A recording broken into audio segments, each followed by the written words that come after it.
In less than 6 years, over 70 million people would die. Cities would burn, nations would vanish, and humanity would discover how close it could come to destroying itself. This war was not fought only by soldiers. It was fought by mothers hiding children in basements, by young men writing final letters, and by civilians who never chose to fight. But how did the world reach this point? How did one war turn into a global catastrophe?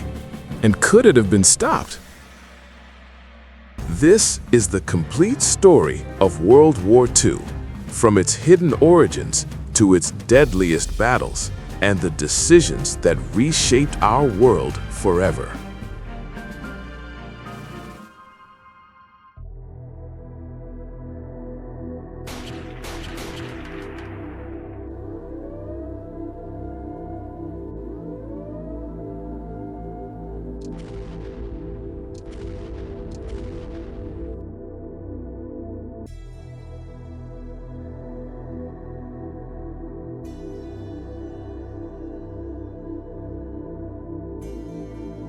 The war that consumed the world in 1939 did not begin with gunfire or marching armies.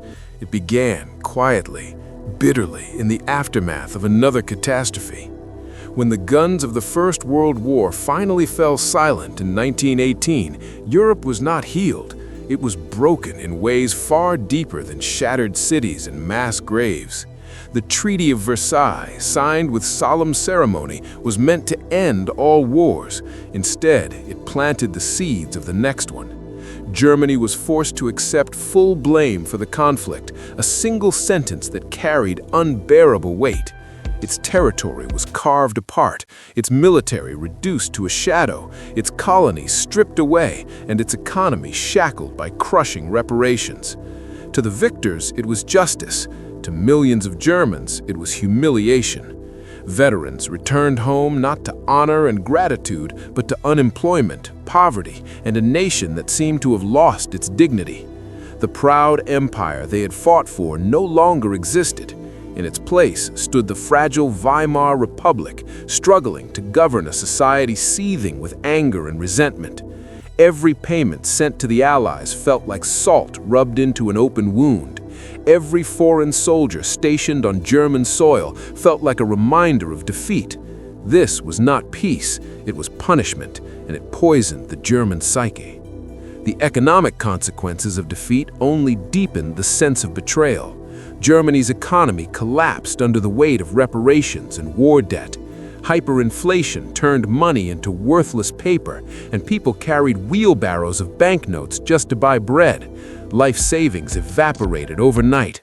Pensioners who had worked their entire lives were reduced to begging. Parents watched helplessly as their children went hungry. Political extremism flourished in this chaos, fed by desperation and fear. The democratic government in Berlin appeared weak and incapable, constantly battling uprisings from both the far left and far right.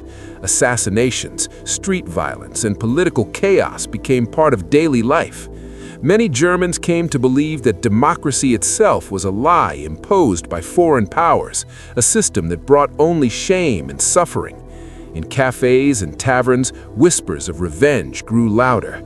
The idea that Germany had not truly been defeated on the battlefield, but betrayed from within, spread like a disease. This myth, the stab in the back, offered comfort to wounded pride and gave direction to rage. Nationalism, once a source of unity, now became a weapon sharpened by bitterness.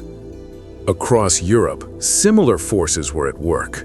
The First World War had shattered old empires and left new, fragile states in their place. Borders drawn by diplomats ignored ethnic realities, creating minorities filled with resentment and fear. In Italy, victory in the war felt hollow. Promised territories were denied, and many Italians believed their sacrifices had been wasted. Economic hardship and political paralysis followed, and democracy seemed unable to restore order or pride. Into this vacuum stepped Benito Mussolini, a man who understood the power of emotion over reason. He promised strength, unity, and a return to national greatness. His fascist movement glorified violence, discipline, and obedience, presenting them as cures for national weakness. Marching black-shirted followers through the streets, Mussolini transformed fear into spectacle and chaos into control. When he seized power in 1922, many Italians welcomed him, believing that dictatorship was a small price to pay for stability and respect. In Germany, the rise of Adolf Hitler followed a similar path, but with even darker intensity. Hitler was not just a politician, he was a storyteller who spoke directly to wounded souls. He took Germany's humiliation and gave it meaning, blaming Jews, communists, and foreign powers for every hardship. He promised revenge against Versailles, the restoration of German strength, and the creation of a unified national community. The Nazi movement fed on fear, turning economic despair into racial hatred and political loyalty into blind devotion. When the Great Depression struck in 1929, it shattered the fragile recovery Germany had achieved. American loans vanished, factories closed, and millions were thrown out of work. Democracy collapsed under the pressure, and extremist parties surged. By 1933, Hitler was appointed chancellor, and within months he destroyed what remained of democratic institutions. Freedom of speech vanished, opposition was crushed, and terror became a tool of governance. Many Germans, exhausted by chaos, accepted this new order with relief. They believed Hitler had saved them. Beyond Europe, another power was awakening with dangerous ambition. Japan, an island nation with limited resources, had modernized rapidly but felt constrained by Western dominance. The global order, shaped by European empires and American influence, left little room for Japanese expansion. Economic pressures and population growth intensified the desire for territory and resources. Military leaders gained influence, arguing that survival depended on conquest. In the 1930s, Japan invaded Manchuria, then expanded deeper into China, unleashing brutal warfare that shocked the world. Civilian massacres, forced labor, and widespread atrocities revealed a chilling disregard for human life. Yet international response was weak. Condemnation came in words, not actions, reinforcing the belief that aggression could succeed without serious consequences. The Great Depression did not merely collapse economies, it shattered faith in the existing world order. Stock markets crashed, banks failed, and global trade collapsed. Unemployment soared across continents, leaving families desperate and governments powerless. In this environment, radical ideologies thrived. Communism promised equality and security. Fascism promised strength and unity, and democracy seemed slow, divided, and ineffective. For many, militarization became a solution rather than a threat. Armies meant jobs, weapons meant national pride. War, once feared, began to look like an escape from misery. Nations turned inward, prioritizing survival over cooperation. Protectionism replaced trade, and suspicion replaced trust. The fragile peace constructed after 1918 began to crumble. The League of Nations, created to prevent another global conflict, proved tragically ineffective. Lacking its own military and dependent on the cooperation of member states, it was powerless against determined aggression. When Japan invaded Manchuria, the League protested, then did nothing. When Italy attacked Ethiopia in 1935, using modern weapons against a poorly equipped nation, sanctions were imposed, but they were weak and incomplete. Oil continued to flow. Mussolini learned a dangerous lesson: the world would not stop him. These failures sent a clear message to Hitler as well. International law, it seemed, was little more than paper. In 1936, Hitler took his first major gamble. The Rhineland, a region demilitarized under the Treaty of Versailles, was marched into by German troops. It was a direct violation of international agreements and a test of Allied resolve. The German army was under strict orders to retreat if France responded militarily, but France did nothing. Britain urged caution. The moment passed, and Hitler emerged emboldened. What should have been stopped with ease became a turning point. The balance of power shifted, and Germany's confidence soared. Each success reinforced the belief that destiny was on Hitler's side. 2 years later, the Anschluss with Austria followed. German troops crossed the border, welcomed by cheering crowds. The idea of uniting all German-speaking peoples under one nation was immensely popular, and again, the world stood aside. Britain and France protested but took no action. The message was unmistakable. Aggression, if wrapped in nationalism and bloodless victories, would be tolerated. The final act of appeasement came in 1938 with the Munich Agreement. Hitler demanded the Sudetenland, a region of Czechoslovakia inhabited largely by ethnic Germans. Claiming to seek only peace and justice, he threatened war if his demands were not met. Britain's Prime Minister Neville Chamberlain flew to Germany, desperate to avoid another catastrophic war. At Munich, without Czechoslovakia present, Britain and France agreed to Hitler's demands. Chamberlain returned home proclaiming peace for our time. But peace was an illusion. The betrayal of Czechoslovakia marked the moral collapse of appeasement. A democratic nation with a strong army and defensible borders was sacrificed in the hope of satisfying a dictator. Within months, Hitler seized the rest of the country, proving that his ambitions had never been limited. By then, the path to war was clear. The institutions meant to protect peace had failed.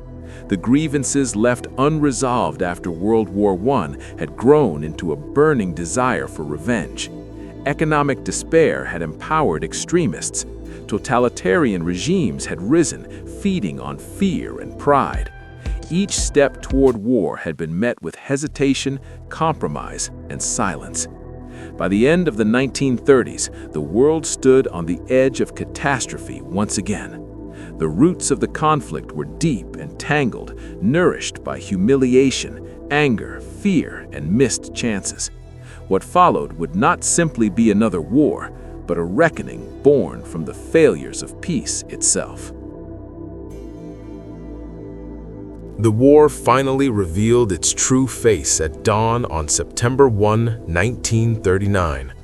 There was no formal declaration, no dramatic warning to the world.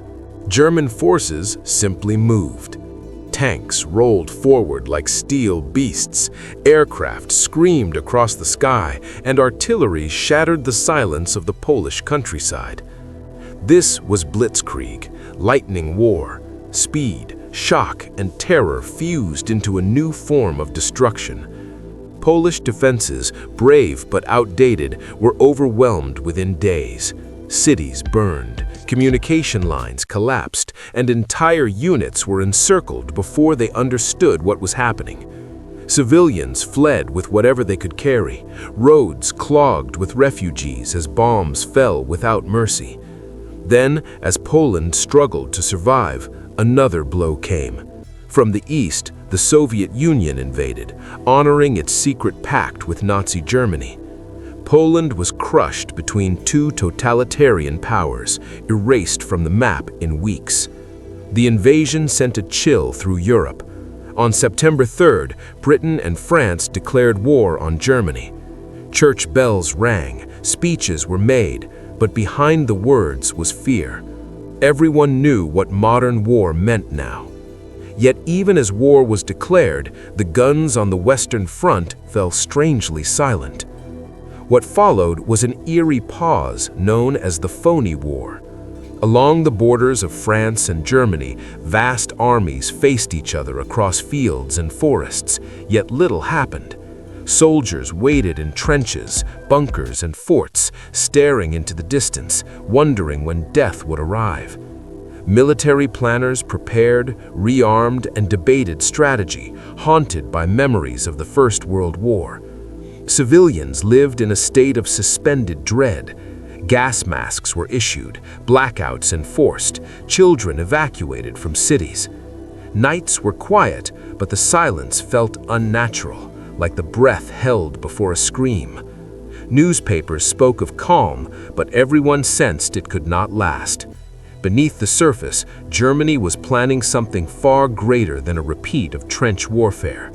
The pause was not weakness, it was preparation. In April 1940, the storm broke again, not in the expected place, but in the north. German forces invaded Denmark and Norway with breathtaking speed. Denmark fell almost immediately, its government surrendering to avoid destruction.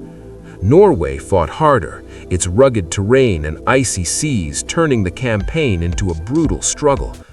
German paratroopers seized key positions, warships fought in narrow fjords, and civilians found themselves caught between occupying forces and Allied counterattacks. Control of Norway secured vital iron ore supplies for Germany and gave it strategic access to the North Atlantic. The message was clear: no corner of Europe was beyond reach. Only weeks later, the main blow fell. In May 1940, German armies surged westward into the Netherlands, Belgium, and Luxembourg, bypassing France's heavily fortified Maginot Line. Once again, blitzkrieg shattered expectations. Tanks sliced through the Ardennes forest, terrain the Allies believed impassable, then burst into open country, racing toward the English Channel. Allied armies advanced to meet what they believed was the main German attack, only to realize too late they were being outflanked and encircled. Confusion spread rapidly. Communication failed, orders contradicted each other, and units became isolated. The French army, one of the largest in the world, found itself paralyzed by speed and surprise. As German forces closed in, hundreds of thousands of British and French soldiers were trapped near the coastal town of Dunkirk. The situation seemed hopeless. Surrounded, under constant air attack, and with the sea at their backs, annihilation appeared inevitable. Yet out of desperation came one of the most extraordinary moments of the war. Operation Dynamo began.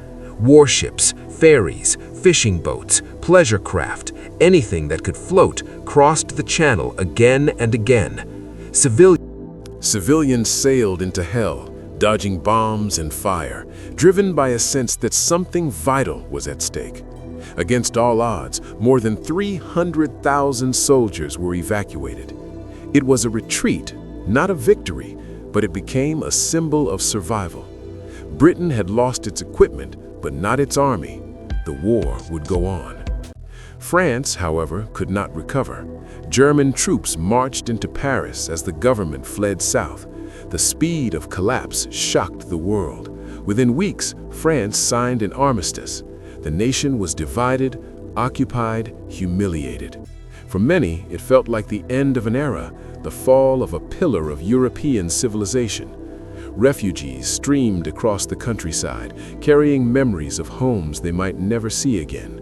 The illusion of safety was gone. Nazi Germany now dominated Western Europe. With France defeated, Britain stood alone. Hitler turned his attention across the Channel.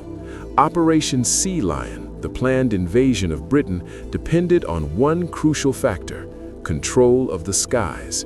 Thus began the Battle of Britain, the first major campaign fought entirely in the air. Day after day, waves of German bombers and fighters crossed the Channel, met by the Royal Air Force in desperate combat. The skies filled with twisting contrails, burning aircraft, and parachutes drifting down toward Earth. Radar stations along the coast gave Britain a vital advantage, allowing defenders to respond quickly despite being outnumbered. Pilots, many barely out of their teens, flew multiple missions a day, knowing each takeoff might be their last. When daylight raids failed to break British resistance, Germany shifted tactics. Night bombing began. Cities burned. London, Coventry, Liverpool, entire neighborhoods were reduced to rubble. The Blitz brought terror directly into civilian life. Families slept in shelters and underground stations, clinging to each other as explosions shook the ground above. Firefighters battled infernos as bombs fell around them. Yet something unexpected happened. Instead of breaking morale, it hardened it. Ordinary people carried on, clearing rubble by day and enduring raids by night. When Germany finally failed to destroy the RAF, the invasion was postponed indefinitely. It was the first major defeat of Hitler's war machine, and it proved that Germany could be resisted. As the air war raged over Britain, the conflict spread far beyond Europe. In North Africa, a vast desert became another battlefield. Italy, eager to prove itself as a great power, attacked British positions from its colonies in Libya and East Africa. The effort was poorly planned and disastrously executed. Italian forces suffered defeat after defeat, their morale crumbling under harsh conditions and effective British counterattacks. To prevent total collapse, Germany intervened, sending a new commander and elite troops. General Erwin Rommel arrived with the Afrika Korps, bringing energy, skill, and a bold style of warfare. The Desert War was unlike anything seen before. Battles were fought across endless sands, where supply lines mattered as much as guns. Tanks clashed in sweeping maneuvers, advancing and retreating hundreds of miles as victories shifted back and forth. Rommel earned a reputation as a brilliant tactician, striking hard and fast, pushing British forces to the brink. Yet the desert was unforgiving. Heat, dust, and lack of water wore down soldiers on both sides. Equipment failed, men collapsed from exhaustion, and the vast emptiness swallowed the dead without ceremony. The struggle for North Africa was not just about territory, it was about control of the Mediterranean. The Mediterranean Sea was the lifeline of empires. Whoever controlled it could move troops, supplies, and resources between Europe, Africa, and the Middle East. Battles raged across its waters and skies. Naval engagements, submarine warfare, and air attacks turned the sea into a deadly arena. Malta, a small island fortress, became one of the most bombed places on Earth, holding out against relentless assault. Its survival disrupted Axis supply lines and symbolized resistance against overwhelming odds. Meanwhile, in Greece and the Balkans, war spread again, dragging more nations into the conflict and stretching German resources further. By the end of 1941, the war had transformed from a European conflict into a global catastrophe. What began with the invasion of Poland had unleashed forces no one could fully control. Nations had fallen, cities lay in ruins, and millions were already dead or displaced. Yet the most destructive chapters were still ahead. The war had proven that speed, air power, and ideology could shatter the old world in months. It had also revealed something deeper, that even in the darkest moments, people could endure, resist, and fight back. The eruption of war had changed everything, and there was no turning back. The war that had begun as a European conflict now erupted into a truly global conflagration, engulfing entire continents and consuming millions of lives in its relentless path. By June 1941, Adolf Hitler had grown restless with the seeming limits of conquest in Western Europe. Britain remained unconquered, the RAF still roared in the skies, and his ambitions stretched eastward. Operation Barbarossa, the largest military invasion in history, was unleashed on June 22, 1941. Over 3 million German soldiers, backed by tanks, artillery, and aircraft, crossed the Soviet frontier, their advance marked by the deafening roar of engines, the crackle of gunfire, and the unrelenting push of the blitzkrieg strategy that had so terrified Poland and France. The initial days were a terrifying success. Soviet forces were caught off guard, encircled and destroyed in staggering numbers. Cities fell, supply lines collapsed, and the winter seemed an afterthought in the Nazi calculus. Villages were consumed by fire, and terrified civilians fled as German troops swept forward with brutal efficiency. Yet the further the Wehrmacht advanced, the deeper they sank into the vastness of the Soviet land, into forests and swamps, into a winter that would be as deadly as any army. The Eastern Front became a theater of unparalleled horror. Hitler's troops were ordered to treat the conflict not as a conventional war, but as a war of annihilation. Prisoners of war were executed, entire villages were burned, and civilians were considered expendable. The siege of Leningrad began in September 1941, encircling the city and cutting off all supply routes. For 872 days, the city endured unimaginable suffering. Citizens huddled in freezing apartments, queuing for scraps of bread that could barely sustain life. Starvation became a daily companion. Families boiled leather, glue, and wallpaper for sustenance. Corpses were sometimes left in the streets, for there was neither the strength nor the means to bury them. Yet, amid the suffering, resilience persisted. Factories continued to produce arms, citizens maintained rail lines, and the Red Army prepared for eventual counterattack. Leningrad endured, not through surrender, but through sheer human determination against an enemy who seemed almost inhuman in its cruelty. Life and death on the Eastern Front was a constant battle against not only bullets and bombs, but the relentless environment itself. Winters were merciless. Temperatures plummeted to 40 degrees below zero, and frostbite claimed hands, feet, and faces of men who were inadequately clothed for the Siberian cold. Soldiers froze where they stood, machinery jammed, vehicles became immobilized in snow. Summer brought rain and mud, turning roads into quagmires that swallowed tanks and convoys alike. Partisan warfare added another layer of terror. Behind German lines, Soviet fighters attacked supply routes, ambushed patrols, and inspired terror through unpredictable strikes. Villagers were caught between partisan reprisals and German occupation, punished for real or imagined collaboration. Entire regions became landscapes of suffering, as war was no longer measured in territory gained, but in bodies destroyed. The Eastern Front was not merely a battlefield, it was an engine of annihilation, leaving scars that would endure for generations. Amid this unprecedented conflict, another dark shadow descended upon Europe. The Holocaust, fueled by Nazi racial ideology, escalated with systematic precision. Jews, Romani people, disabled individuals, and countless others were targeted as enemies not of the state, but of existence itself. Ghettos were established, confining entire communities in overcrowded, disease-ridden quarters. Starvation and disease claimed tens of thousands before the machinery of mass murder fully engaged. Mobile killing units conducted mass shootings, often in forests or fields, leaving rows of corpses that testified to the horror of ideological obsession. By 1942, the final solution, a blueprint for the complete extermination of the Jewish people, was implemented.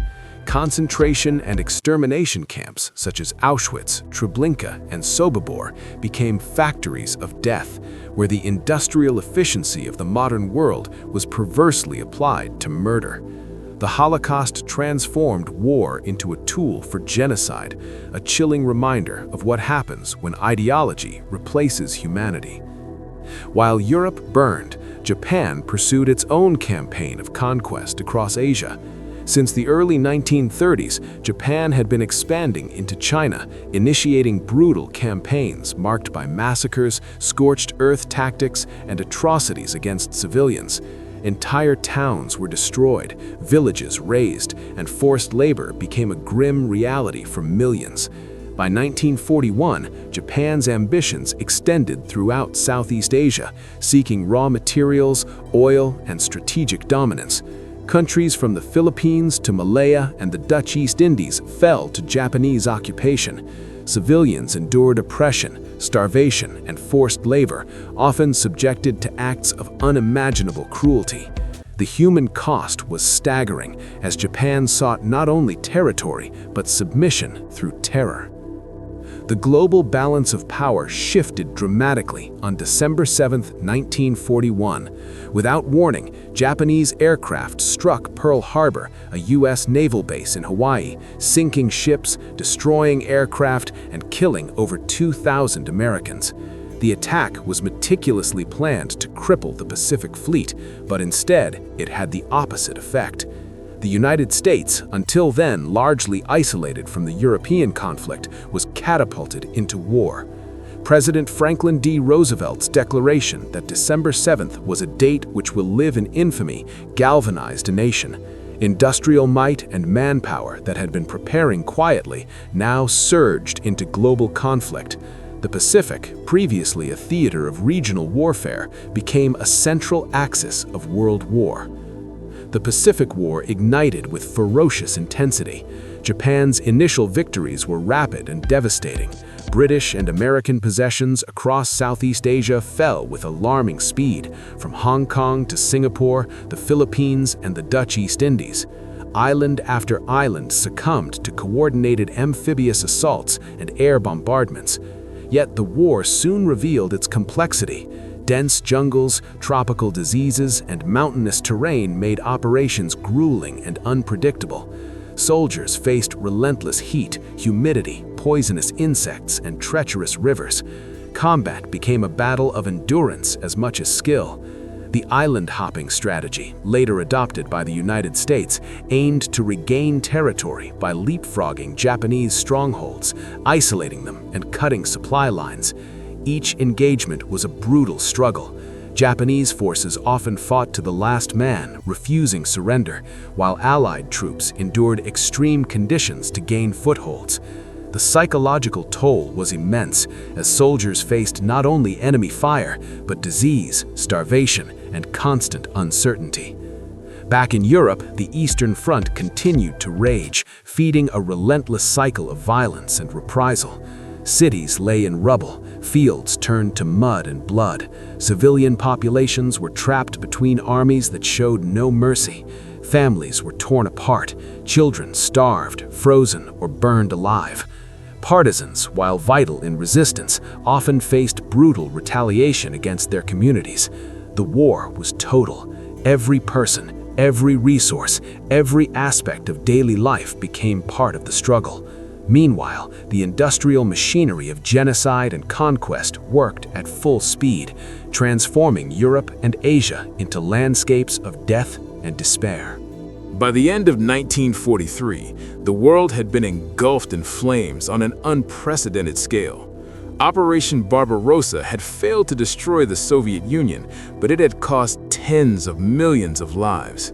The Holocaust had claimed countless innocent souls, and the war in the Pacific showed no signs of mercy or end.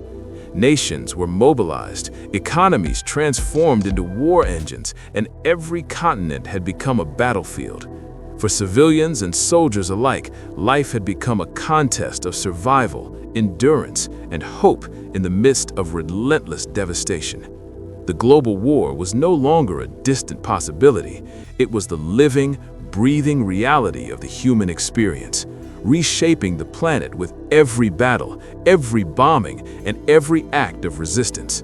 Humanity itself was being tested, and the outcome remained uncertain, shadowed by the immense cost of ambition, ideology, and the dark side of human determination. The conflict of 1941 to 1943 was not merely a struggle for territory or resources. It was a war that exposed the extremes of human behavior: heroism, cruelty, resilience, and despair. Soldiers on the Eastern Front froze in snow and drowned in mud. Civilians huddled in ghettos and shelters, counting days between air raids. Children grew up in the shadow of death. Entire cities were erased from memory.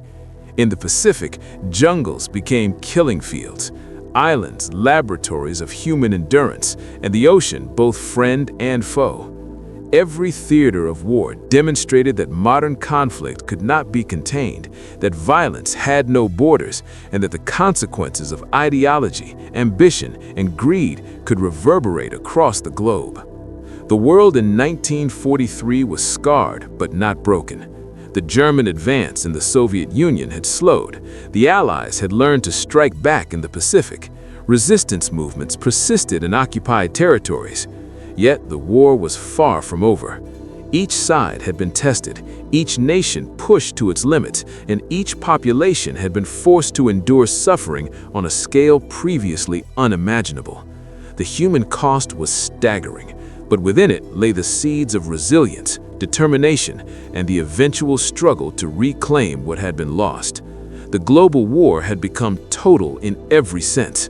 Total destruction, total suffering, and total mobilization. And it was only the beginning of a struggle that would continue to define the modern world.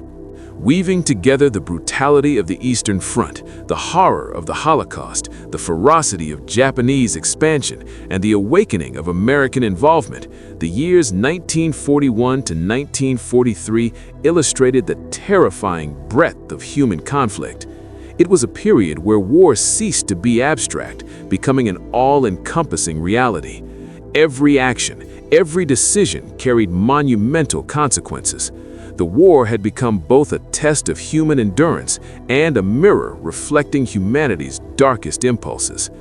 Even as hope flickered amid the destruction, it was a grim reminder that peace is fragile, and the price of conflict is measured not just in territory, but in lives irretrievably altered, families destroyed, and futures stolen. In retrospect, the global war of 1941 to 1943 was not merely about victories and losses, but about the fundamental capacity of human beings to endure unimaginable hardship.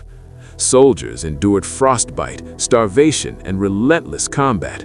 Civilians endured bombings, forced labor, and genocidal policies. Nations endured the collapse of economies and the destruction of social order. The war demanded the totality of human effort, courage, and cruelty. It revealed that technological advancement could be harnessed for creation and annihilation alike. It revealed that ideology could dehumanize, yet that resilience and defiance could survive even in the darkest moments. Humanity had been tested as never before, and the story of these years is one of both horror and a stubborn, enduring flicker of hope amidst the devastation of a truly global conflict. The relentless march of battles, sieges, and campaigns had created a world where no place was untouched by war. Europe and Asia were landscapes of despair, where cities lay in ruin and fields were soaked in blood. In the Pacific, jungles and islands bore witness to the clash of modern and traditional warfare, the human cost hidden beneath canopies of green. Millions of lives had been uprooted, millions more were trapped in cycles of violence. Families were scattered, nations humiliated or occupied, and the specter of mass death loomed over every region. Yet even amid such suffering, resistance endured, an unyielding testament to the human will to survive. Every act of courage, every successful defense, and every attempt to preserve life in the face of systematic destruction was a spark of hope in a world seemingly consumed by darkness. By mid-1943, the war had reached a point of brutal stasis in some regions, while in others it continued with unrelenting momentum. The Eastern Front was a frozen and bloody expanse where neither side could claim complete dominance. The Holocaust continued to ravage communities, leaving a trail of despair and horror.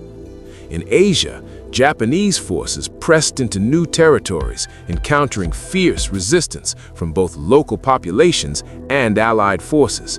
And in the Pacific, the United States began to transform its industrial might into a weapon of liberation and retaliation, preparing for a counteroffensive that would one day challenge the Japanese Empire's seeming invincibility.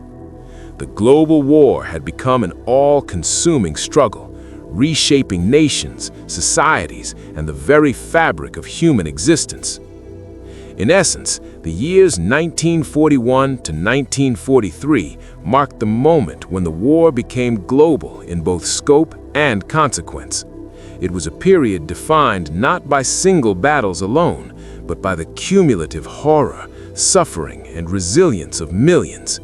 It was a time when humanity faced the full measure of its capacity for both destruction and endurance. A time when the line between survival and annihilation blurred, and when the world learned that modern conflict demanded total mobilization, total sacrifice, and total vigilance. These years, seared into memory by both the bravery and brutality witnessed, would forever define the scale and stakes of the Second World War. The Eastern Front, the Holocaust, and the Pacific campaigns together demonstrated a central truth. No one would remain untouched by the tides of war. Every front, every city, every individual became part of the larger struggle. The years 1941 to 1943 revealed that modern war was no longer fought solely by armies. It was fought against populations, infrastructure, and entire ways of life. It exposed the depths of human cruelty while simultaneously revealing resilience and courage that would one day shape the post-war world. In this period, humanity had been tested in ways unimaginable, and though the cost was catastrophic, it was also the crucible in which the resolve of nations and the endurance of the human spirit were forged. The war that had once seemed unstoppable now began to reveal its vulnerabilities. In the Pacific, Japan had surged from one victory to another, capturing islands, ports, and cities with relentless speed. But in June 1942, the tide began to turn at the Battle of Midway, a confrontation that would change the course of the war in the Pacific forever. Intelligence and code-breaking played the first critical role. American cryptographers, working tirelessly in shadowed rooms, had deciphered Japanese plans. They knew the timing, the targets, the strength of the enemy fleet, and the positions of the carriers that had so recently seemed untouchable. This knowledge allowed the United States Navy to prepare an ambush, lying in wait for the Japanese force that believed it held the initiative. When the battle erupted, aircraft took off from carriers and met the Japanese in the air. Bombs struck with deadly precision, sinking 4 Japanese aircraft carriers, ships that had been the backbone of Japanese naval power, and crippling the empire's ability to project force across the Pacific. The destruction was swift, complete, and shocking. For the first time, Japan, which had seemed invincible, was forced into defense, while the United States seized the momentum. From Midway onward, the Pacific War became a campaign of attrition for Japan, as the Allies increasingly dictated the pace and location of engagement. Meanwhile, in Europe, the battle for Stalingrad raged, becoming perhaps the most harrowing conflict of the entire war. The city's name alone had come to symbolize both hope and horror, as Hitler and Stalin poured forces into a confrontation that would decide the fate of the Eastern Front. Urban warfare transformed the city into a nightmarish landscape of ruin and fire. Streets, factories, and apartment blocks became battlegrounds, each building contested room by room. Soldiers clawed through rubble, fighting in darkness and freezing temperatures and amid constant artillery fire. Snipers turned ruined buildings into deadly traps, and the very city became a weapon of destruction. Both sides suffered staggering losses. Civilians trapped in basements and shelters endured hunger, cold, and terror. They witnessed the death of neighbors, friends, and family, and yet somehow life persisted amid the carnage. Stalingrad was not just a battle, it was a crucible, testing the endurance of human beings to extremes that seemed unimaginable. The German advance, initially confident and seemingly unstoppable, began to falter. Soviet forces encircled the German Sixth Army, trapping hundreds of thousands of troops in a noose of their own making. Supplies ran out, morale collapsed, and starvation stalked the trapped soldiers. The city that had been a prize became a tomb. German attempts to relieve the encirclement failed, and the army was forced to surrender in January 1943. The psychological impact was profound. Hitler's aura of invincibility, carefully cultivated over years of conquest, was shattered. On the Eastern Front, the Soviet Union gained not just a strategic victory, but a powerful symbol of resilience and defiance. Stalingrad demonstrated that even the most powerful military force could be halted and defeated, and it inspired hope across Allied nations. Far to the south, in North Africa, another crucial confrontation was shaping the course of the war. The Desert Campaign had stretched from Libya to Egypt, with Rommel's Africa Corps pressing relentlessly against the British Eighth Army. The Italian forces, despite initial ambition, had repeatedly faltered, necessitating German intervention to maintain Axis momentum. Yet by late 1942, the Allies, under the command of General Bernard Montgomery, were prepared to strike. The Second Battle of El Alamein became a decisive turning point. For days, artillery shells rained down across the desert, the earth itself trembling under the force of bombardment. Infantry advanced amid clouds of smoke and sand. Tanks clashed across open dunes, and Rommel's forces, exhausted and overstretched, struggled to hold their lines. The victory at El Alamein was resounding. German and Italian forces were pushed westward, retreating into Libya, while Allied momentum surged forward. The defeat marked the end of Axis hopes in Africa and opened the door for the eventual invasion of Italy itself. For the Allies, El Alamein became a symbol that disciplined strategy, careful planning, and persistent effort could overcome even the most formidable of opponents. Behind the front lines, the industrial capacity of the Allies was equally decisive. The United States, previously distant from the devastation of war, transformed its economy into an unparalleled engine of production. Factories that had once produced automobiles, appliances, and consumer goods now churned out tanks, aircraft, ships, and artillery at a staggering pace. Every assembly line became a weapon, every worker a soldier in the industrial sense. Cities hummed with activity, ports overflowed with supplies, and logistics networks extended across oceans to support the fight on multiple continents. Across the Atlantic, Britain's war effort relied heavily on American support, while the Soviet Union undertook a staggering relocation of its industrial base to the east, beyond the reach of German advance. Factories were dismantled, transported, and reassembled in Siberia, producing weapons and vehicles essential for the ongoing struggle.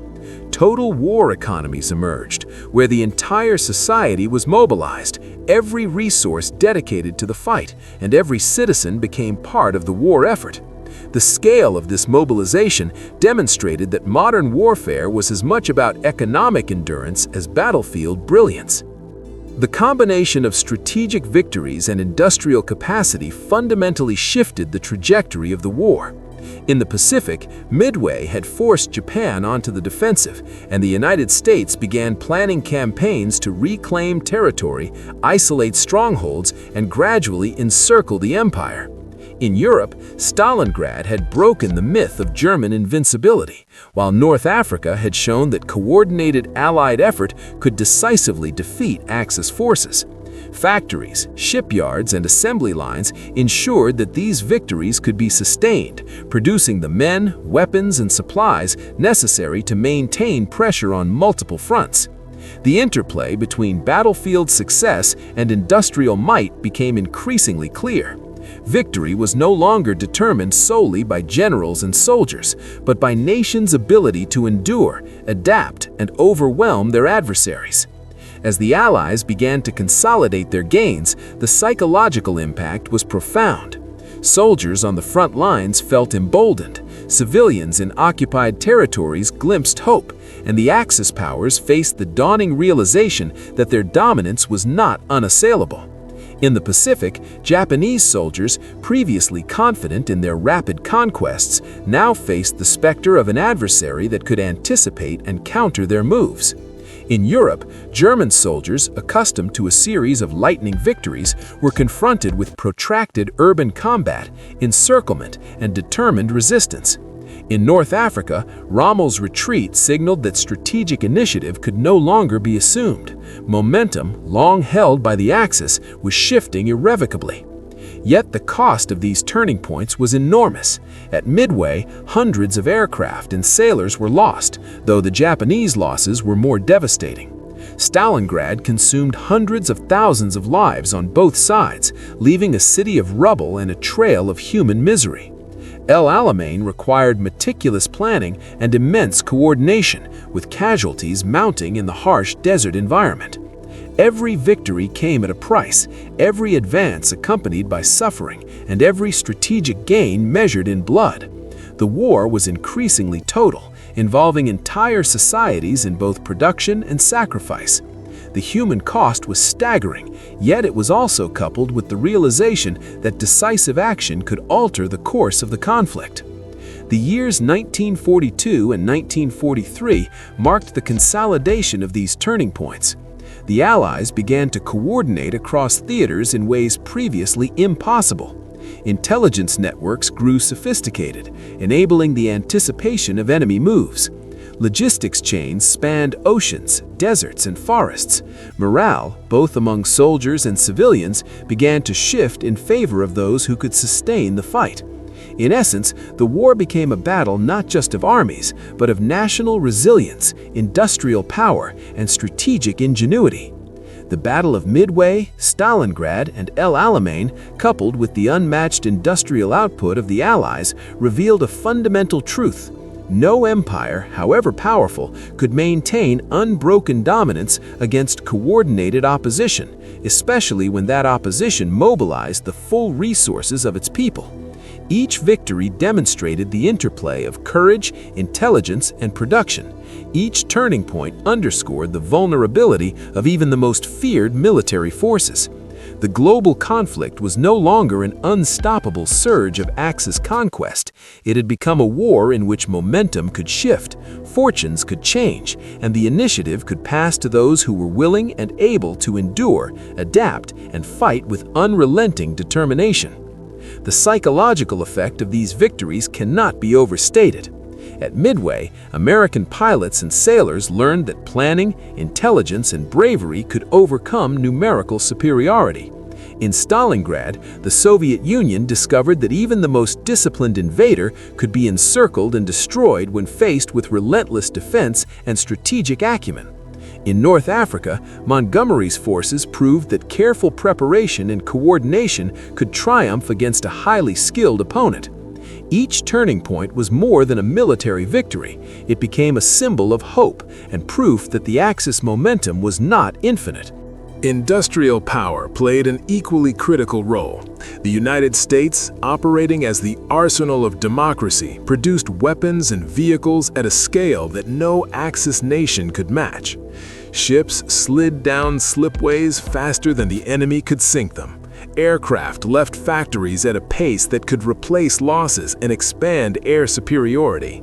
Across the Atlantic, Britain leveraged American support to sustain its own war effort, while the Soviet Union, despite the German onslaught, rebuilt its industrial base and produced tanks, artillery, and aircraft at staggering rates. The mobilization of entire economies demonstrated that in modern war, the home front was as important as the front lines. Factories, railroads, and ports became instruments of warfare, and civilian labor became inseparable from military success. By 1943, the war had entered a new phase. The Axis, once thought invincible, was increasingly on the defensive. Strategic momentum had shifted, morale had begun to crack, and the Allies were prepared to capitalize on their growing advantages. Battles that once seemed decisive had instead revealed weaknesses, turning potential disaster into opportunity.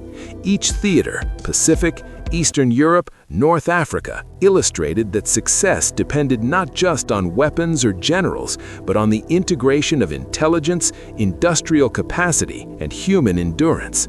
The turning points of Midway, Stalingrad, and El Alamein, reinforced by unparalleled production capacity, marked the beginning of the transition from Axis dominance to eventual Allied victory. In the Pacific, Europe, and North Africa, the nature of modern warfare had been transformed. Battles were no longer isolated engagements, but part of a continuous global struggle, where intelligence, logistics, morale, and industrial might were decisive. The Allies' ability to sustain production, absorb losses, and maintain strategic pressure created a dynamic in which Axis powers could no longer assume automatic success.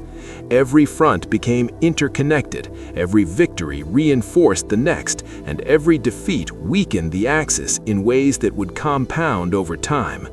The years encompassing these turning points revealed both the scale of human suffering and the potential for resilience. Soldiers endured extreme conditions, civilians suffered displacement and terror, and entire nations mobilized for survival. Yet within this suffering, the capacity for determination, innovation, and coordinated effort emerged as decisive forces. The battles of Midway, Stalingrad, and El Alamein, together with the unmatched industrial output of the Allies, demonstrated that war could be turned by a combination of intelligence, strategy, and sheer productive power. It was a pivotal moment, a turning point, not just in tactics or territory, but in the psychological and strategic landscape of a world at war. By the close of 1943, the consequences of these turning points were clear. The Axis powers faced mounting pressure on multiple fronts, the balance of power was shifting, and the momentum of the war had begun to favor the Allies. Each victory had demonstrated the limits of Axis strategy, the effectiveness of coordinated Allied action, and the decisive role of industrial and economic capacity. The war, once seeming unstoppable in its devastation, now revealed cracks, vulnerabilities, and the possibility of ultimate defeat.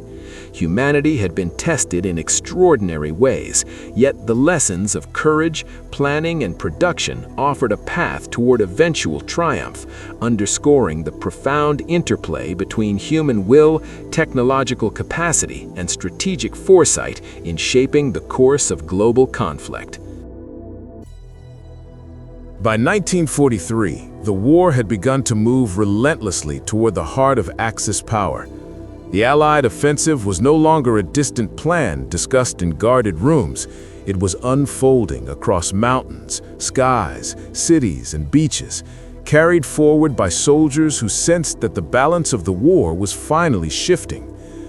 The first crack appeared in the south of Europe, where the Allies turned their attention to Italy, the so-called soft underbelly of the Axis. In July 1943, Allied forces landed in Sicily, and the impact was immediate and devastating. Italian defenses crumbled under the pressure of coordinated land, sea, and air assaults. Within weeks, the illusion of fascist strength collapsed. Benito Mussolini, once the proud dictator who dreamed of a revived Roman Empire, was arrested by his own government. Crowds that had once cheered him now watched silently as his power evaporated. Italy, exhausted by war, hunger, and bombing, began to turn away from its former ally. Yet victory did not come easily. When Italy formally surrendered and switched sides, Germany reacted with ruthless efficiency, occupying much of the country and transforming Italy into a brutal new battleground. The Italian campaign quickly became one of frustration and suffering. The terrain itself seemed to fight against the Allies. Steep mountains, narrow roads, rivers swollen by rain, and ancient hill towns turned every advance into a costly struggle. German forces dug in, transforming ridges and valleys into deadly defensive lines. Battles like Monte Cassino became symbols of grinding warfare, where progress was measured not in miles, but in lives lost. Soldiers climbed rocky slopes under machine gun fire, endured freezing winters and scorching summers, and watched comrades fall for ground that hardly seemed to have any strategic value. Civilians were caught in the middle, their villages destroyed, their homes requisitioned, their lives uprooted again and again. Italy's defection weakened the Axis, but the slow advance northward revealed a harsh truth. even a retreating enemy could extract a terrible price. As armies clashed on the ground, another offensive unfolded in the skies above Europe. The strategic bombing campaign against Germany intensified, driven by the belief that air power could break the enemy's ability to fight and perhaps even shatter civilian morale.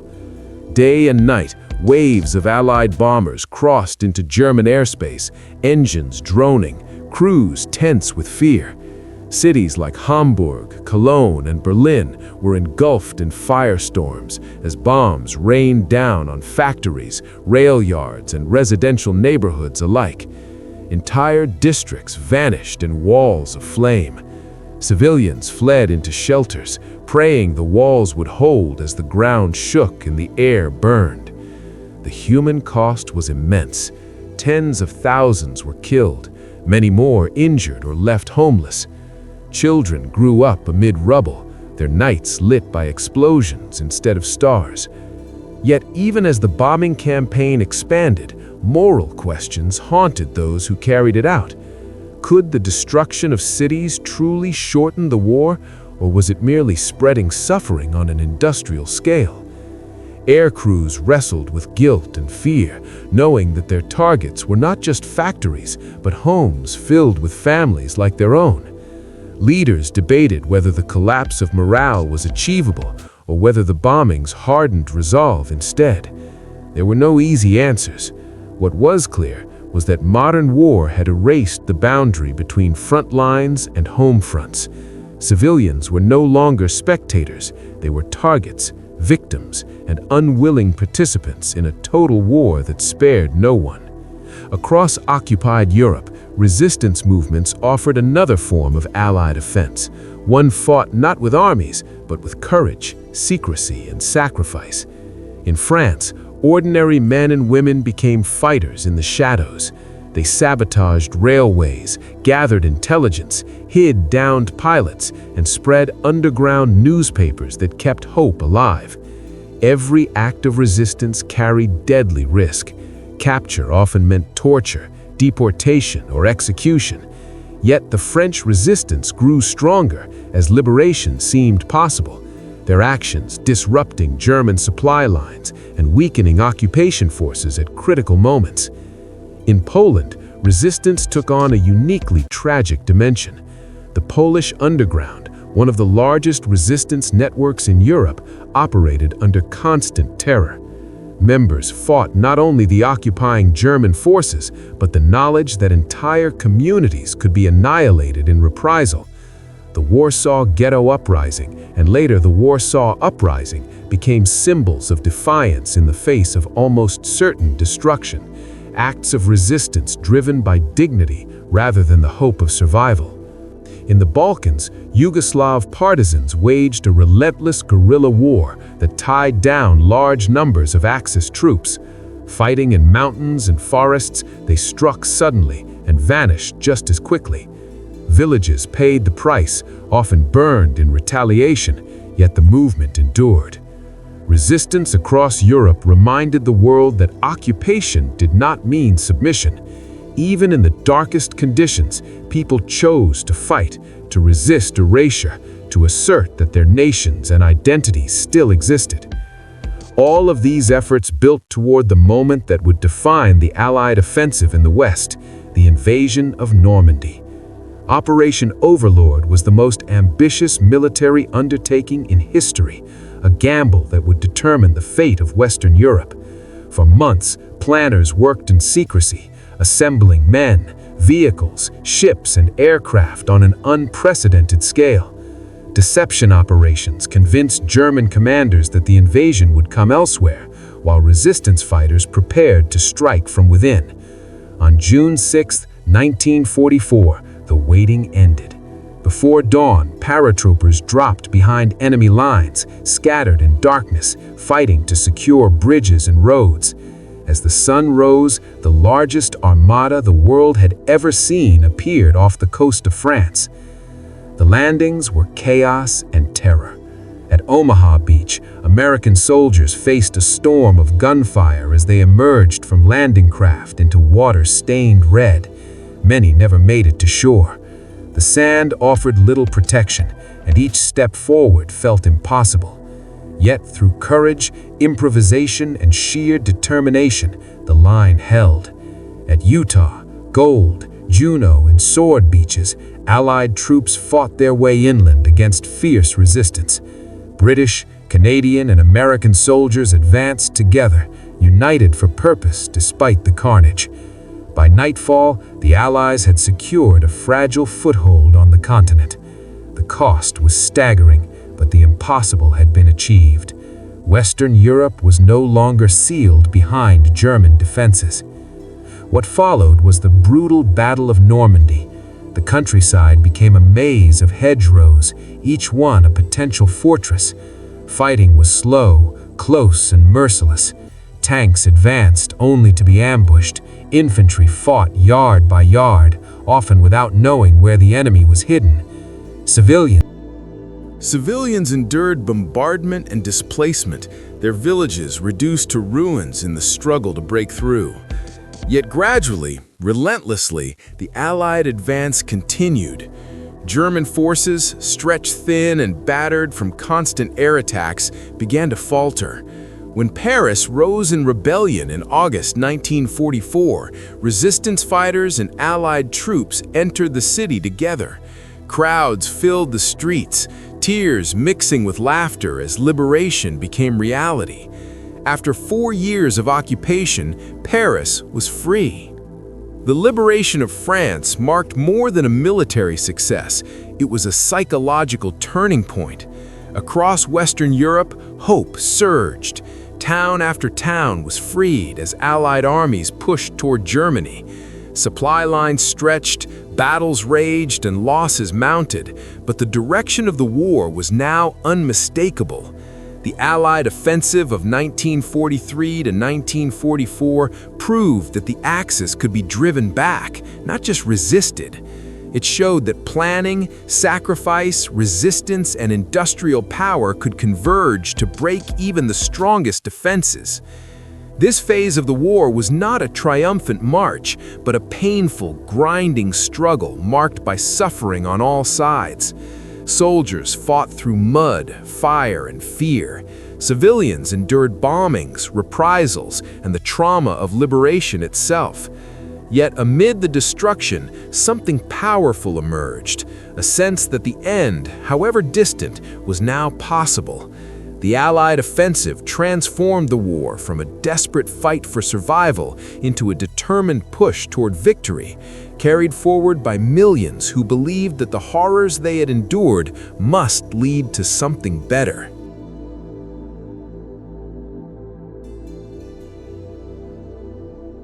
By the winter of 1944, the war had entered its final, most desperate chapter. The Axis powers were bleeding, retreating on nearly every front, yet the fighting grew more savage as the end drew closer. In the West, Allied soldiers believed the worst was behind them. France had been liberated, supply lines stretched across the Channel, and the German army seemed broken. Then, in December, the silence of the Ardennes forests shattered. Under the cover of fog and snow, Hitler launched his last great gamble, a massive counteroffensive designed to split the Allied armies, capture vital ports, and force a negotiated peace. What followed became known as the Battle of the Bulge, a sudden eruption of violence in the frozen heart of Europe. The German attack struck with terrifying force. Tanks rolled through narrow roads, infantry advanced through dense forests, and Allied units were caught off guard. Snow fell heavily, muffling sound and grounding aircraft, leaving soldiers isolated and confused. Temperatures plunged far below freezing. Men fought with numb fingers, weapons jammed with ice, and boots soaked through by snow and blood.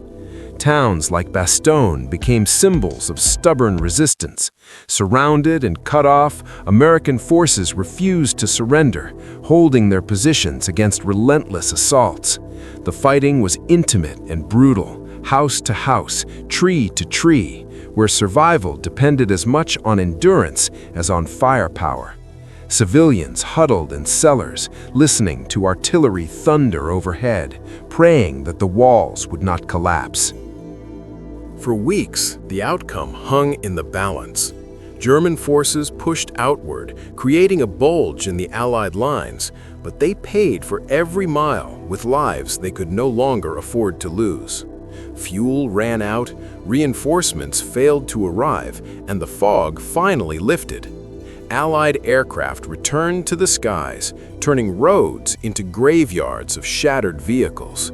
Slowly, the offensive stalled, then collapsed. When the Allies counterattacked and restored their lines, the cost was staggering on both sides. Yet for Germany, the Battle of the Bulge was catastrophic. It drained their last reserves of men and equipment. The final offensive had failed, and with it vanished any remaining hope of turning the war around. As the Western Allies recovered and pushed forward, an even greater storm was sweeping in from the east. The Red Army, hardened by years of unimaginable suffering, surged westward with overwhelming force.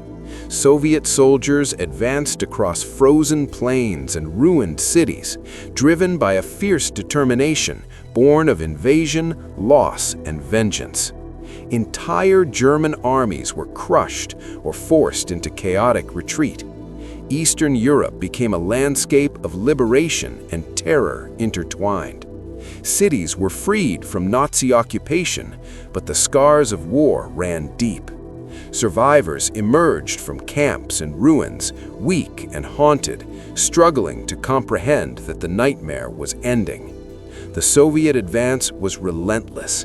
Factories and farms lay in ruins, railways twisted and broken, yet the Red Army pressed on. Battles were colossal, involving millions of men and vast formations of tanks and artillery. German defenses crumbled under the sheer weight of the assault. Refugees flooded westward, fleeing the approaching front, carrying what little they could through snow and mud. Fear spread through the German population as the war they had unleashed returned to their own soil. By early 1945, the road to Berlin lay open. The capital of the Third Reich, once the center of grand parades and promises of empire, now stood exposed. Inside Germany, the regime was collapsing. Bombed-out cities struggled to function, food was scarce, and morale had evaporated. Yet Hitler refused to accept defeat. Isolated in his bunker beneath Berlin, he clung to fantasies of reversal, issuing orders to armies that no longer existed. Around him, the city was dying. Soviet artillery pounded Berlin day and night, reducing entire neighborhoods to rubble. Streets became battlefields where soldiers fought among ruins, subway tunnels, and burning buildings. Civilians hid underground, trapped between hunger, fear, and despair. Children, elderly men, and exhausted women were drawn into the chaos, the line between soldier and civilian completely erased. The Battle of Berlin was the war in its most raw and merciless form. Soviet troops advanced block by block, facing fanatical resistance from remaining German forces and hastily formed militias. The air was thick with smoke and dust. Explosions echoed endlessly. In the final days, the city felt like a tomb slowly sealing itself. Inside the bunker, Hitler's world shrank to a few dim rooms. On April 30th, 1945, he took his own life, choosing death over surrender. The man who had plunged the world into catastrophe vanished, leaving behind nothing but destruction. With Hitler dead, the end came swiftly. German commanders, finally accepting reality, sought to stop the killing. On May 7, 1945, Germany surrendered unconditionally. When the news spread, it felt unreal. In Allied cities, crowds poured into the streets, laughing, crying, embracing strangers. Bells rang, flags waved, and years of tension released in a single, overwhelming moment. For soldiers at the front, The silence after the guns fell quiet was almost unbearable. Some felt joy, others exhaustion, others grief for comrades who would never return. In the ruins of Europe, survivors tried to imagine a future after so much loss. The fall of Nazi Germany marked the end of the war in Europe, but it did not erase what had been done. Millions were dead, cities lay in ashes, and entire communities had been destroyed. The final phase of the war revealed humanity at its extremes, cruelty without limits, and endurance beyond comprehension. As the smoke cleared, the world stood stunned by what it had witnessed and what it had become. Victory had come, but it was heavy with sorrow. The war was over, yet its shadows would stretch far into the future, shaping memory, politics, and lives for generations to come.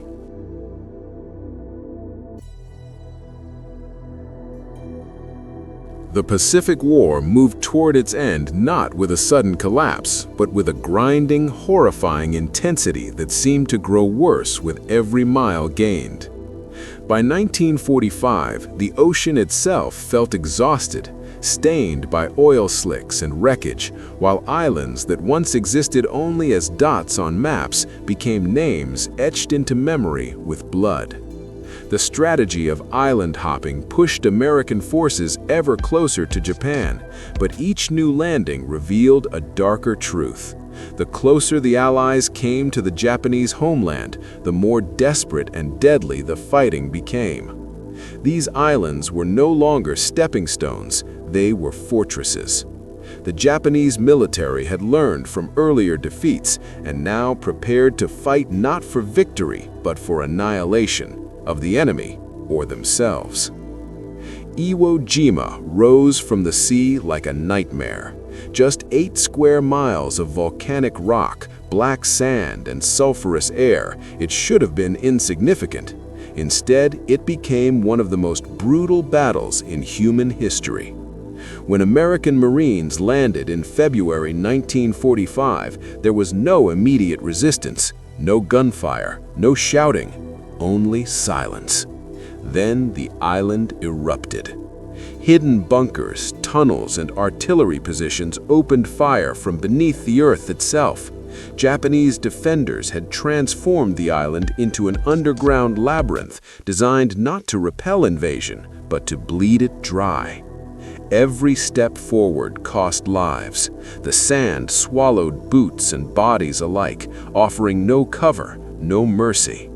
For 5 weeks, men fought yard by yard, often face to face with flamethrowers, grenades, and bayonets. Victory came not with triumph, but exhaustion.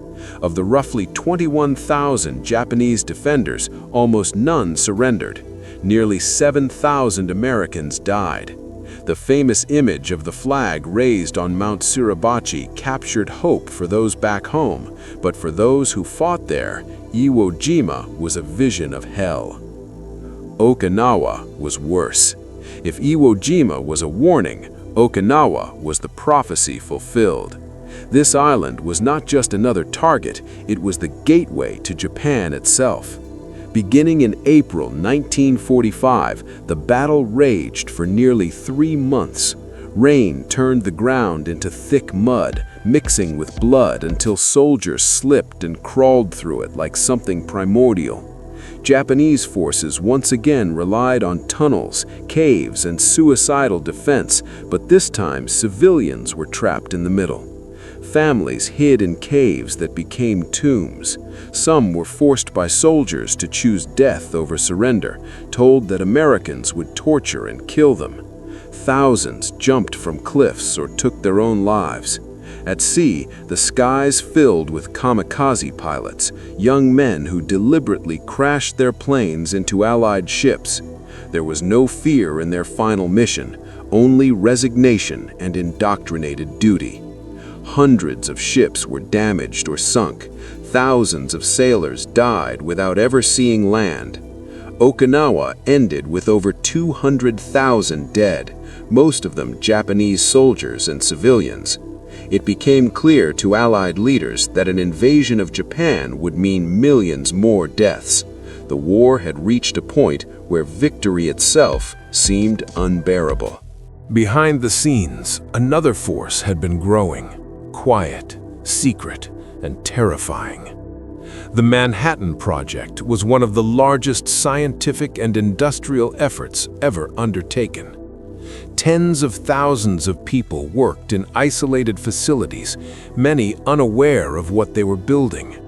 Scientists raced against time, driven by fear that Nazi Germany might develop such a weapon first. By 1945, Germany was defeated, but the weapon was ready. It was unlike anything the world had ever seen. A single bomb, powered by nuclear fission, capable of destroying an entire city in moments. Some saw it as a necessary evil, others as a moral abyss. But the war had consumed moral boundaries long ago. On August 6, 1945, the sky over Hiroshima was clear. At 8:15 a.m., an American B-29 bomber released its payload. There was a flash brighter than the sun. In seconds, the city vanished. Buildings collapsed like paper. Human beings were turned to shadows burned into walls. Tens of thousands died instantly. Many more were wounded, blinded, or burned beyond recognition. Fires raged everywhere. Survivors wandered through ruins, their skin hanging from their bodies, searching for water, calling out names that would never be answered. The world had entered the nuclear age without understanding what it meant. Japan did not surrender. Whether from disbelief, confusion, or determination, the government hesitated. 3 days later, on August 9th, a second bomb fell on Nagasaki. Though terrain limited the destruction compared to Hiroshima, the message was unmistakable. Humanity now possessed the power to destroy itself. Still, it was not only the bombs that broke Japan's resolve. The Soviet Union, previously neutral in the Pacific, invaded Japanese-held Manchuria, crushing forces there with overwhelming speed. Japan faced annihilation from every direction. Inside Japan's leadership, debate turned into desperation. Some wanted to fight on, even now. Others saw only ruin. Emperor Hirohito, a figure long distant from direct political power, intervened. For the first time, he spoke directly to the nation. On August 15, 1945, his voice crackled over radios across Japan, formal and restrained, announcing surrender. Many listeners wept. Some were confused. Others felt relief so deep it hurt. The war was over. When the fighting stopped, silence replaced gunfire. But peace did not arrive easily. Cities lay in ruins across Asia and the Pacific. Millions were dead. Survivors carried scars both visible and hidden. Prisoners of war staggered home. Refugees searched for families that no longer existed.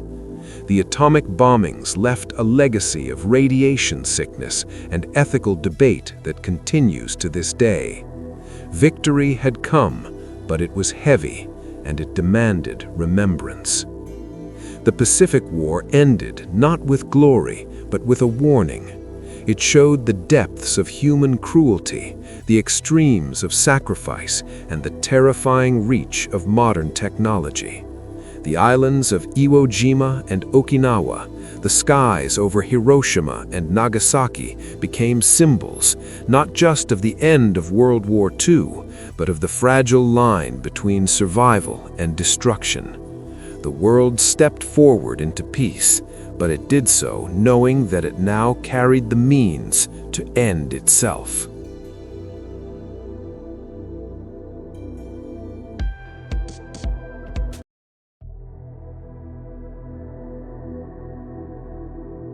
Behind the scenes, another force had been growing, quiet, secret, and terrifying. The Manhattan Project was one of the largest scientific and industrial efforts ever undertaken. Tens of thousands of people worked in isolated facilities, many unaware of what they were building. Scientists raced against time, driven by fear that Nazi Germany might develop such a weapon first. By 1945, Germany was defeated, but the weapon was ready. It was unlike anything the world had ever seen. A single bomb powered by nuclear fission, capable of destroying an entire city in moments. Some saw it as a necessary evil, others as a moral abyss. But the war had consumed moral boundaries long ago. On August 6, 1945, the sky over Hiroshima was clear. At 8:15 a.m., an American B-29 bomber released its payload. There was a flash brighter than the sun. In seconds, the city vanished. Buildings collapsed like paper. Human beings were turned to shadows, burned into walls. Tens of thousands died instantly. Many more were wounded, blinded, or burned beyond recognition. Fires raged everywhere. Survivors wandered through ruins, their skin hanging from their bodies, searching for water, calling out names that would never be answered. The world had entered the nuclear age without understanding what it meant. The true weight of World War II cannot be measured only in battles won or borders redrawn. It is found in the broken cities, the empty homes, and the silent grief carried by millions who never wore a uniform. Civilians became targets in a way the world had never seen before. Entire cities were bombed from the air night after night until streets turned into rubble and familiar landmarks vanished. London burned under the Blitz. Dresden collapsed into firestorms. Tokyo was reduced to ashes, and countless smaller towns simply disappeared from maps. For those trapped beneath the bombs, survival became a matter of chance. Families slept in basements and shelters, clutching one another as walls shook and ceilings fell. Morning often revealed bodies buried under debris, neighbors gone without warning. There were no front lines for civilians. War followed them into their kitchens, schools, and beds. As cities fell and armies advanced, millions were forced to flee. Refugees poured onto roads, carrying whatever they could lift: children, blankets, memories of homes they would never see again.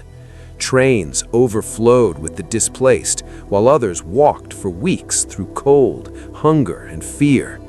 Borders meant nothing anymore. Safety was always temporary.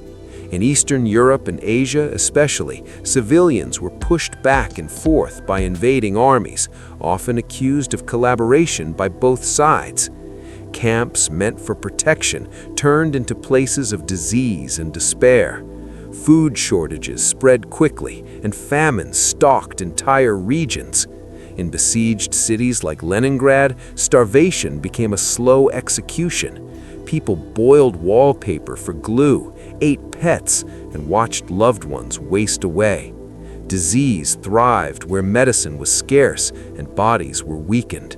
Survival itself became an act of resistance. For soldiers, the war stripped away every romantic idea of heroism. Fear was constant, exhaustion endless. Many lived for months or years under conditions that broke both body and mind. In the trenches of Europe, soldiers endured mud, rats, lice, and the stench of death that never left. In the jungles of the Pacific, heat, insects, and disease were as deadly as bullets. Sleep came in fragments, if at all. Every sound could mean death. Men learned to live with the expectation that tomorrow might not come. Trauma followed them even when the fighting paused. Memories replayed in nightmares, shaking hands, sudden panic. What we now call post-traumatic stress was simply endured in silence. Prisoners of war suffered a different kind of torment.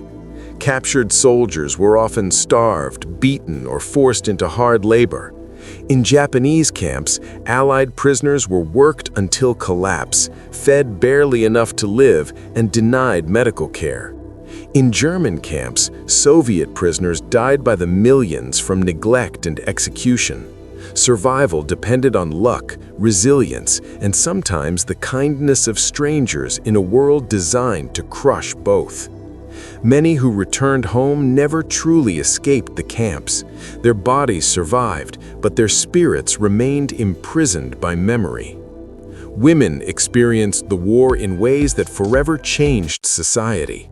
With millions of men sent to the front, women stepped into roles once denied to them. Factories filled with female workers building tanks, planes, and ammunition. Long hours, dangerous conditions, and relentless pressure became routine. These women were told their work was vital to victory, yet often paid less and expected to surrender their jobs once the war ended. Still, they proved to themselves and the world that they were capable of far more than tradition allowed. Others served closer to the front. Nurses worked in field hospitals surrounded by blood, screams, and death, holding the hands of dying soldiers and writing final letters home.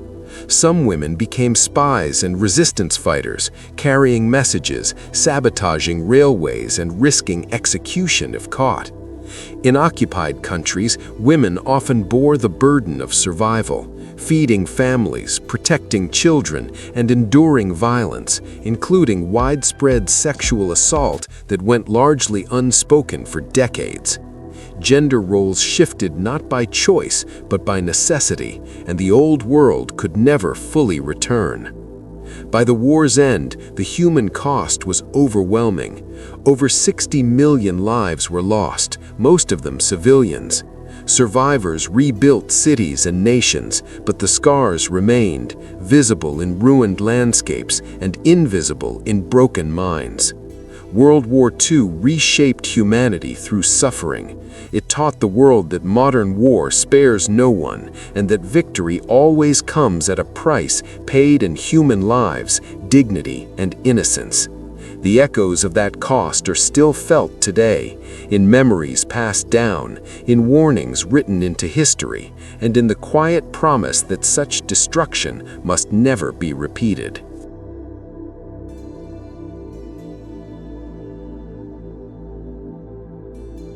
Prisoners of war suffered a different kind of torment.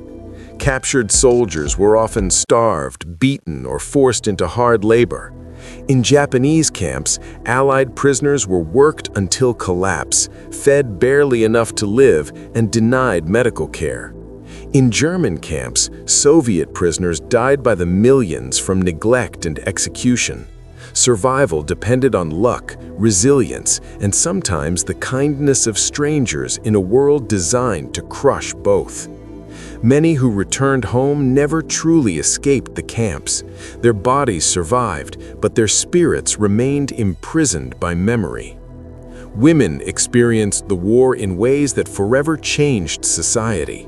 With millions of men sent to the front, women stepped into roles once denied to them. Factories filled with female workers building tanks, planes, and ammunition. Long hours, dangerous conditions, and relentless pressure became routine. These women were told their work was vital to victory, yet often paid less and expected to surrender their jobs once the war ended. Still, they proved to themselves and the world that they were capable of far more than tradition allowed. Others served closer to the front. Nurses worked in field hospitals surrounded by blood, screams, and death, holding the hands of dying soldiers and writing final letters home. Some women became spies and resistance fighters, carrying messages, sabotaging railways, and risking execution if caught. In occupied countries, women often bore the burden of survival, feeding families, protecting children, and enduring violence, including widespread sexual assault that went largely unspoken for decades. Gender roles shifted not by choice, but by necessity, and the old world could never fully return. By the war's end, the human cost was overwhelming. Over 60 million lives were lost, most of them civilians. Survivors rebuilt cities and nations, but the scars remained, visible in ruined landscapes and invisible in broken minds. World War II reshaped humanity through suffering.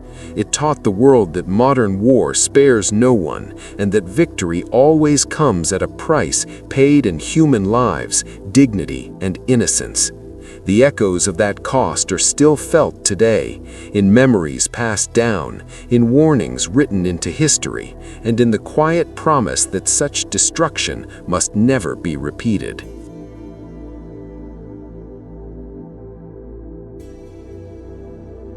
World War II did not truly end in 1945. It continues to live in memory, in memorials, in stories passed from one generation to the next. Across the world, names carved into stone and moments of silence remind us that behind every statistic was a human life, a child, a parent, a future erased. Remembrance is not only about honoring the dead, but about listening to the warnings they left behind. Forgetting makes history repeat itself. The war taught humanity painful lessons about hatred, unchecked power, and indifference. It showed how fear can be manipulated, how ordinary people can be drawn into extraordinary cruelty, and how silence can become complicity. For future generations, these lessons are not abstract. They are a responsibility to challenge lies, to defend human dignity, and to recognize early signs of injustice before they grow into catastrophe. The shadow of World War II still stretches across the modern world. It shapes international politics, military thinking, and moral debates about war and peace. The question, "Never again," remains unfinished, fragile, and urgent. It depends not on treaties or institutions alone, but on memory, courage, and the willingness of each generation to choose humanity over hate.